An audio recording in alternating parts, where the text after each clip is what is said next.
Y vamos entonces, seguimos con este muy interesante panel de oradores especiales que tenemos, realmente aprovechándolos, y queremos aprovechar el tiempo suyo también que va corriendo.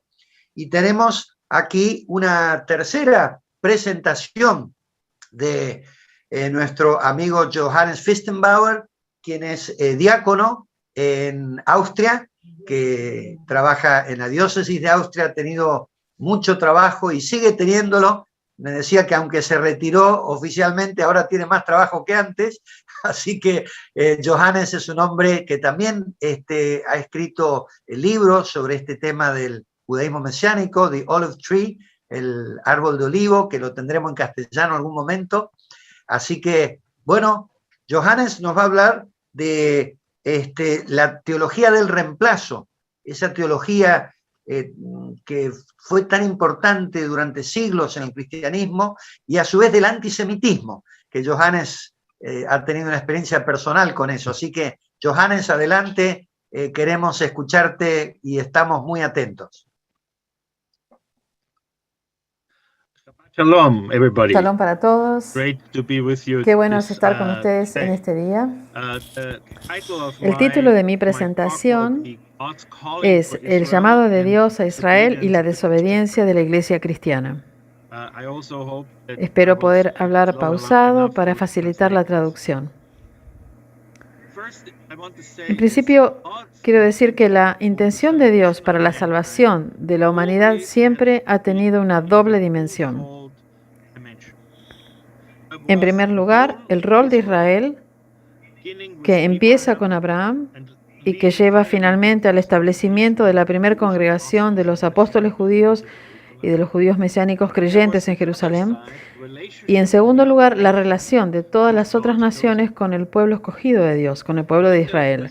Cuando el Mesías muere en la cruz de la expiación, desaparece para siempre la separación que había entre judíos y gentiles. Ambos grupos ahora ya tenían el mismo acceso a Dios y a su reino. Por esa razón, la salvación del mundo descansa en la secuencia de 4 eventos inseparables. Primero, el pacto de Dios con Abraham y con todo Israel. Segundo, la cruz y la resurrección, que ambas trajeron la expiación a todo aquel que cree en el sacrificio del Cordero, en la cruz y la resurrección de Jesús, el Rey de los judíos. En tercer lugar, un evento importante es Pentecostés. Aquí, el mismo Espíritu Santo se derramó sobre todo aquel que cree, tanto judíos como gentiles. En cuarto lugar, el concilio de Jerusalén, el primer concilio de Jerusalén que leemos en el libro de los Hechos, capítulo 15, en que se declara que todos los creyentes gentiles pasan a ser parte del pueblo de Dios, que es un solo pueblo, una sola iglesia, un solo cuerpo del Mesías. Ahora, este pueblo consiste en creyentes de Israel y de las naciones, ambos creyentes en Yeshua. Y esta unidad entre creyentes judíos y gentiles es el comienzo de la sanidad de todas las divisiones que reina en la humanidad. Esta unidad se suponía que iba a superar, iba a eliminar toda la atadura satánica que estaba sobre la sociedad humana. Y como sabemos, la intención de Satanás ha sido siempre separar, dividir y destruir. Ahora, hay un principio místico tras esta unidad de creyentes gentiles y judíos y gentiles, porque Dios así lo decidió, que toda la bendición y la salvación sería transmitida, al menos en forma indirecta, a través de Israel. Y que todos los creyentes en Jesús de las naciones iban a ser injertados en el árbol de olivo de Israel. Solamente en esta conexión que es inseparable con Israel, los creyentes gentiles tienen su pleno derecho a pertenecer al pueblo de Dios. Y aquí enfatizo, aunque puede sonar muy radical, el derecho pleno a ser parte del cuerpo de Cristo, del cuerpo del Mesías. Porque esa es la intención de Dios, que esta unidad nunca fallara, nunca fracasara. Ahora, la unidad de judíos y gentiles es crucial para la sanidad de toda la distorsión que vemos en la humanidad. El plan espiritual que está detrás de toda esta unidad está profundamente arraigado en los misterios de Dios. Cuando el pecado original entró en la humanidad, entró en la tierra, el resultado inmediato fue la división de la humanidad. Y esto lo podemos ver en los primeros capítulos del libro de Génesis.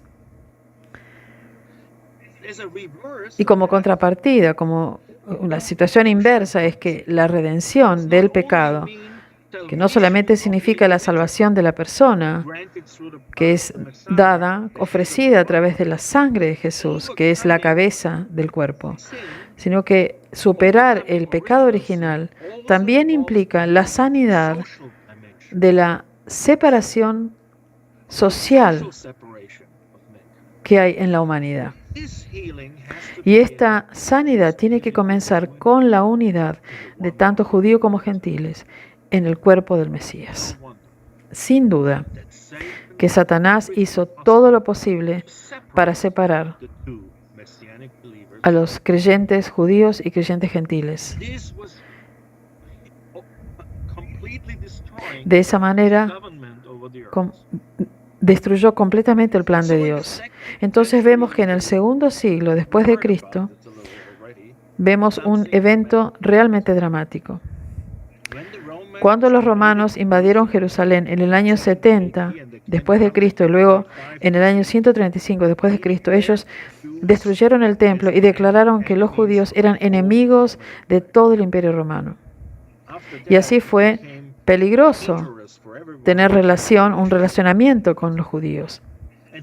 Y esto también tuvo consecuencias en los cristianos gentiles, que también evitaron identificarse con los hermanos y hermanas judíos mesiánicos.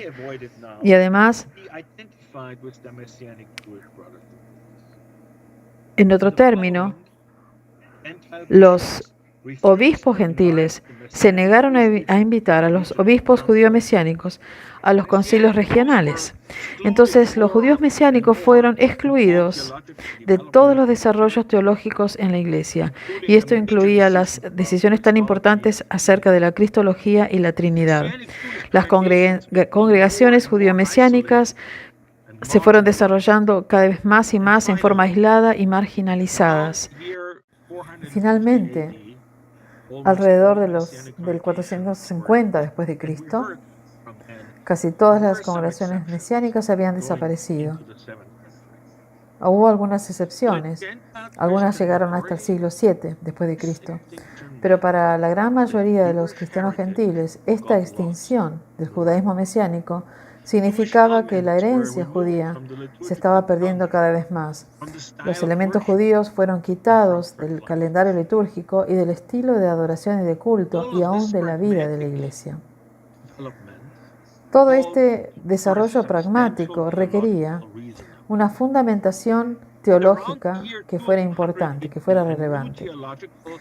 Alrededor del año 200 después de Cristo, apareció una convicción teológica, una nueva corriente que empezó a impregnarse en la cristiandad gentil. Esta teología justificaba la exclusión de los judíos en general y también de los judíos mesiánicos en particular.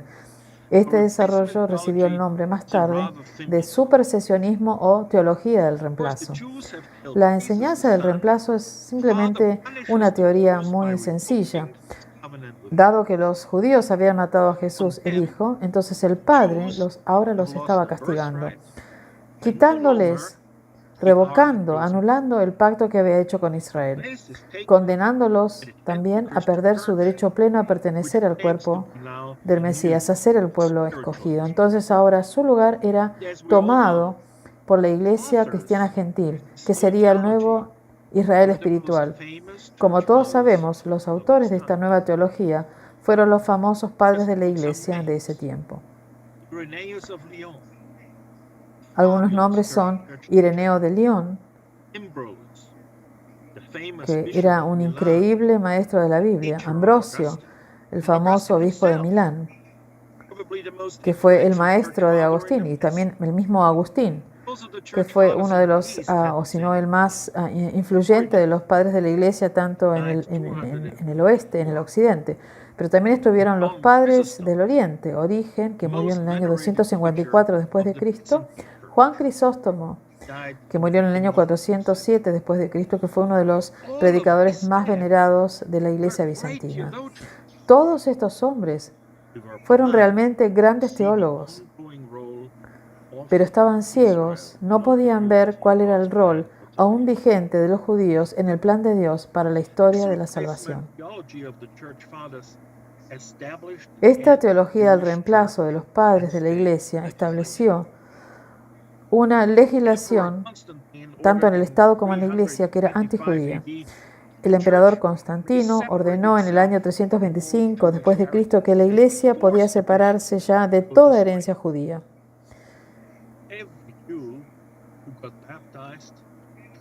Cada judío que se bautizaba primero tenía que distanciarse él mismo públicamente de todo lo que significaba la familia y la herencia judía. Desde a partir del segundo concilio de Nicea, que fue en el año 787 después de Cristo, hubo una terrible persecución para todos aquellos judíos bautizados que en la privacidad de sus hogares continúan desarrollando su práctica judía. Sudamérica, como ustedes bien lo saben, esto llevó en los siglos XV y XVI a la terrible persecución de los judíos marranos en España, Portugal y en las colonias. Y la Santa Inquisición, así llamada Santa Inquisición, estaba detrás de todo este horror. Los judíos, en su memoria colectiva, considera este horror por parte de la Santa Inquisición como no menos que la tercera destrucción de su templo. Pero esta ideología antijudía no solamente es un pecado de la Iglesia Católica, también lo vemos en casi todas las corrientes del protestantismo, comenzando más tarde con Martín Lutero.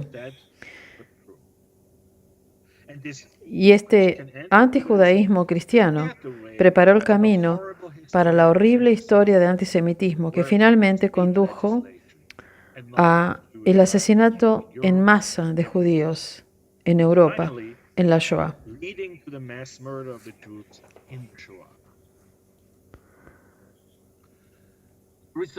El resultado de la extinción de los judíos mesiánicos, como el segmento judío de la Iglesia, fue una especie de cristiandad gentilizada de facto. Como cristianos gentilizados,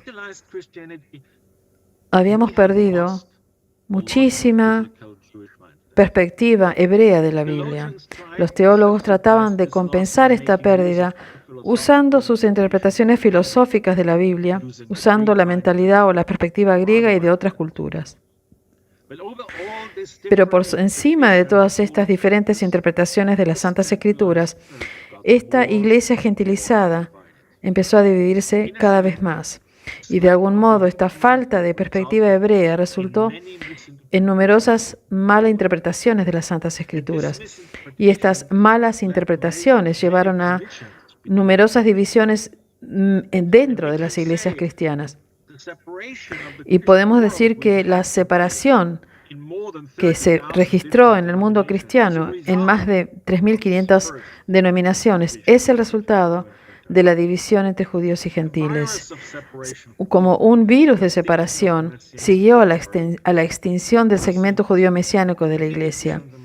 Y desde ese momento, muchas divisiones entre las iglesias cristianas fueron sucediéndose unas a las otras, usando el mismo patrón de reemplazo. De pronto aparecía una iglesia nueva, con nuevo énfasis, que reemplazaba a la anterior y que pretendía ser un pueblo de Dios mejor, más santo y más espiritual. Pero esto no duraba mucho hasta que otra denominación aparecía pretendiendo lo mismo, reemplazar a la anterior y ser la mejor o la única, la iglesia verdadera. Para la sanidad de esta tragedia, necesitamos dos pasos importantes. Primero, sanar la división entre los creyentes judíos y gentiles. De eso se trata esta visión.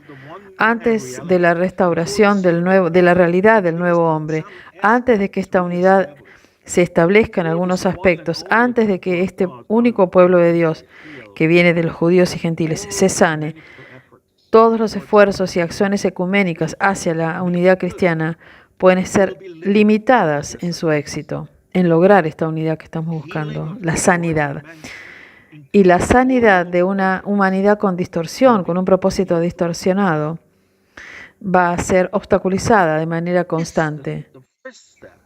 El segundo paso es que esta sanidad puede ser llevada adelante solo por personas que hayan tenido una segunda conversión, una conversión a Israel.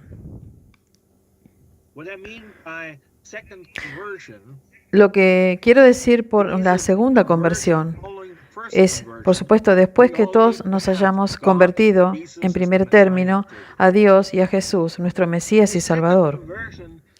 Ahora, la segunda conversión de la que hablo es la conversión a Israel. Significa estar plenamente alineados con el plan de Dios para usar a Israel como el instrumento clave para la sanidad de la sociedad y la humanidad. Sin abrazar a Israel, la cristiandad trata de traer sanidad y restauración al mundo, lo que en hebreo es tikkun olam, sin la fundamentación bíblica. Me gustaría entonces terminar esta charla refiriéndome al segundo paso, la segunda conversión de la que hablé antes, y me gustaría hacerlo compartiendo mi testimonio personal.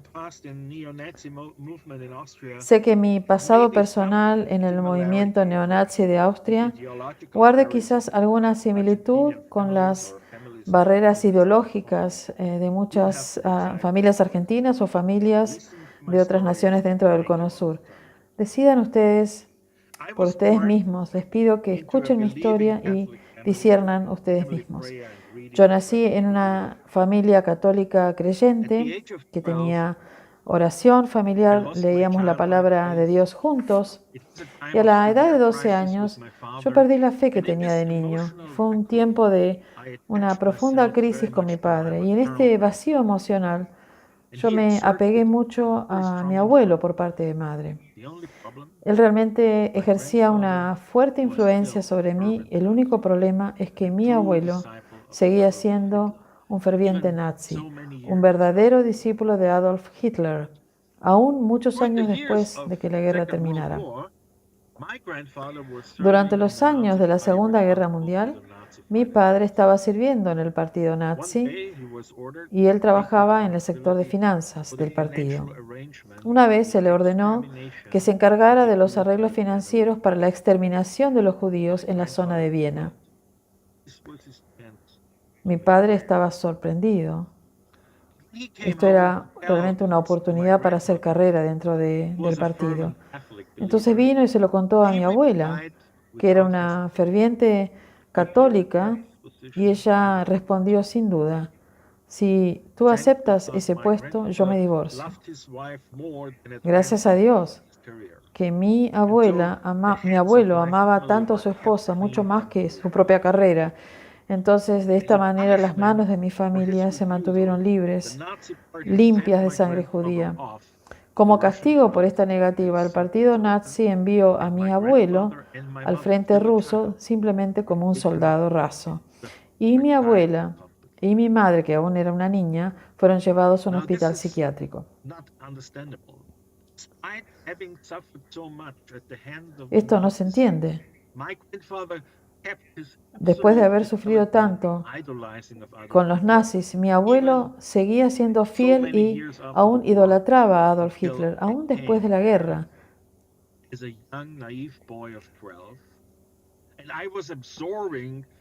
Entonces yo, cuando tenía 12 años, realmente tenía una relación muy estrecha con él, y yo, sin darme cuenta, estaba absorbiendo como una esponja toda esa creencia, esa filosofía nazi, esa filosofía satánica, esa ideología racista que era el nazismo. Como cuando era niño, yo odiaba a los judíos. Estaba totalmente convencido de que ellos habían causado todos los problemas del mundo, manipulando la política mundial, la economía y los medios de comunicación. Y yo estaba seguro que los judíos estaban realmente siendo un obstáculo para mi pueblo alemán, que tenían la intención de ser primera entre las naciones. Por lo tanto, por esa envidia, por esos celos como alemanes, necesitamos eliminar a los judíos. Y como niño, yo llegué a experimentar el nazismo de Nazi, no solo como una teoría política, sino como una fuerza satánica muy real. Esto empezó a envenenar mi corazón, a transformarme en otra persona. Y yo empecé a servir los propósitos de Satanás. Y aunque la exposición a la influencia de mi padre solamente fue por un corto tiempo, realmente se convirtió en una especie de lavado de cerebro. Por la gracia de Dios, 3 años más tarde, nuevamente, me entregué a Jesús a la edad de 17 años y volví a los círculos católicos que antes frecuentaba. Siendo parte de la renovación carismática católica, con mi esposa iniciamos una comunidad ecuménica en Viena. Estudié teología, fui ordenado como diácono permanente, llegué a ser diácono líder de la diócesis. Era reconocido como uno de los líderes del avivamiento más importantes en nuestra nación, especialmente por mi dedicación a la unidad y reconciliación cristiana. Sin embargo, había algo en mi corazón, algo dentro mío que no estaba sanado. Por fuera, yo vivía como un cristiano devoto. Sabía cómo hacer el servicio, adorar, predicar, decía las palabras correctas y hasta enseñaba teología cristiana. Ocupé posiciones de liderazgo estratégicas en la iglesia de Austria, pero dentro mío, en lo más oculto de mi corazón, ahí seguía ese odio contra los judíos. Y eso envenenaba mi corazón y limitaba mi libertad para ministrar. El cambio solo vino 20 años más tarde, en el año 1995. Para el aniversario número 50 del fin de la guerra, los líderes carismáticos en Austria organizaron una marcha de arrepentimiento por los pecados nazis contra los judíos. El itinerario de esa marcha seguía el itinerario de la marcha de la muerte que tuvo lugar en 1945, en que 250.000 judíos fueron llevados a través de Austria durante los últimos días de la Segunda Guerra. Y yo, como presidente de este grupo de liderazgo cristiano, yo tenía que participar, no tenía alternativa. Y durante esa marcha, muchos de mis amigos estaban llorando, expresando su tristeza y oraban por arrepentimiento. Y ahí estaba yo. No podía ser capaz, no podía siquiera entrar en relación con lo que estaba pasando. No podía entrar en esa atmósfera espiritual de arrepentimiento. Se soplaba el shofar cada 5 kilómetros y ese sonido penetrante, el sonido del shofar empezó a penetrarme de cabeza a los pies, empezó a purificar todo mi ser interior y empezó a liberarme de esa fuerza satánica. Finalmente, cuando llegamos al final de la marcha, ya no podía soportar más y empecé a llorar y rompía llantos por horas, estuve llorando. Y después de esta purificación, de pronto, mi mundo cambió. Empecé a ver a Jesús en una luz diferente, porque ahora Él era Jesús, el judío, el rey de los judíos. Y yo comencé a ver al pueblo de Dios desde una luz judía. Y fue en ese momento en que yo me comprometí delante de Dios. Y yo dije, así como yo fui una maldición al pueblo judío, de ahora en adelante yo quiero ser una bendición para ellos. Y Dios empezó a responder esta oración de inmediato. Hermanos y hermanas, yo voy a terminar aquí mi presentación. Les cuento esto no porque sea una historia linda, les cuento esto porque de algún modo, de alguna manera, cada uno de nosotros necesitamos decidir si vamos a estar del lado de Israel o no. Amén.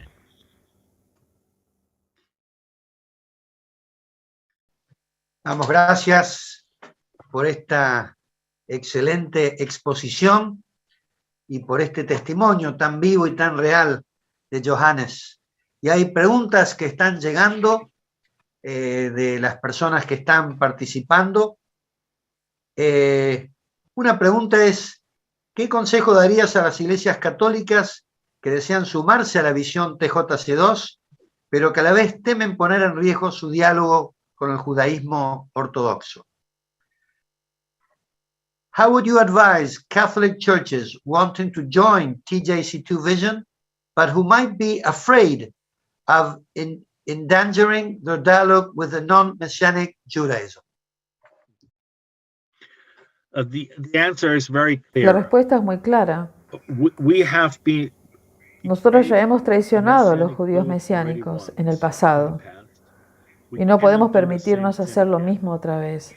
Aquí están nuestros hermanos y hermanas judíos mesiánicos y tenemos que apoyarlos, tenemos que estar con ellos. Como siempre digo, aún en el Vaticano cuando analizamos este tema, estos son nuestros hermanos y hermanas, los judíos mesiánicos. Tenemos que estar a su lado, apoyarlos. Tenemos que identificarnos con ellos. Y tenemos que decirle abiertamente a los grupos con los cuales nosotros tenemos diálogo de esta relación. Aquellos que quieren tener diálogo con nosotros también tienen que tener la libertad de tener diálogo con los enemigos, para decirlo de algún modo, que son los judíos mesiánicos. Creo que no hay razón, no tiene sentido esto de evitar la relación con los judíos mesiánicos tan solo para poder mantener un diálogo pacífico, fluido con el judaísmo tradicional. Si nosotros hacemos esto con amor, con un especial cuidado y sabiduría, no vamos a estar lastimando ni hiriendo a ninguno de los dos grupos. Ok. Bueno, muy bien. Gracias, Johannes, por esta respuesta. Hay aquí una pregunta que dice, ¿qué debemos hacer para creer que este movimiento no es otro cual dice el Apocalipsis o Revelaciones que se llama judaizantes? It says, how do we believe if this movement is not another movement which in Revelation talks of those that want us to become Gentiles, to become Jews? How to say judaizante? I don't know the word in English. How do we know that? Because sometimes we go to churches and they say this movement wants us that the Gentiles become Jews. So how would we answer that? Yeah, I'm strongly. Yo estoy fuertemente en desacuerdo con la judaización de cristianos, de gentiles. El proceso se llama judaizar. Creo que el gran plan de Dios es que hay un Israel como el primogénito de las naciones, con todos los dones de Israel dados por Dios en el centro de la historia de la salvación. Pero también hay creyentes cristianos que vienen de las naciones con todos los tesoros de las naciones, los tesoros de la fe, los tesoros de las ideologías, los tesoros en la cultura. Entonces, si nosotros, como creyentes de las naciones, no estamos plenamente conscientes de nuestra propia herencia dentro del pueblo de Dios, como nuestra herencia en común, realmente estamos cumpliendo con solo parte de una responsabilidad, de nuestra responsabilidad, tan solo con el 50%, la mitad de nuestra responsabilidad. Yo creo que es importante que los judíos vivan como judíos y que los gentiles vivan como creyentes gentiles. Esto no es contradictorio. Aún en muchas congregaciones judío-mesiánicas hay creyentes gentiles. No hay problema. Y ellos permanecen como prosélitos dentro de esas congregaciones, viven un estilo de vida judía con circuncisión, respetando la halajá y todos los detalles. Y está muy bien. Es su propia libertad de elegir. Pero no creo que sea la norma. La norma es que los cristianos gentiles vivan como gentiles, que los cristianos judíos, o sea, los judíos mesiánicos, vivan como realmente judíos. Nosotros somos testigos que debemos ser útiles con un propósito, tanto para el trasfondo judío como para el trasfondo gentil. Entonces, ¿cómo vamos a dar testimonio a nuestras naciones si realmente no estamos representando nuestra fe dentro de un contexto nacional que no se contradice en realidad con esa profundísima unidad que está reflejada en la figura del árbol del olivo en Romanos 11? Amén. Bueno, thank you, Johannes. Gracias, Johannes, por esta excelente exposición. Y otras preguntas que están llegando, pero bueno, tenemos que continuar. Esperemos que esas preguntas las podamos ir respondiendo en otros momentos, pero realmente aquí nos dice Marcelo Montenegro, judíos, gentiles como gentiles, es un tema de identidad, es un tema de identidad. Cada uno tiene su identidad.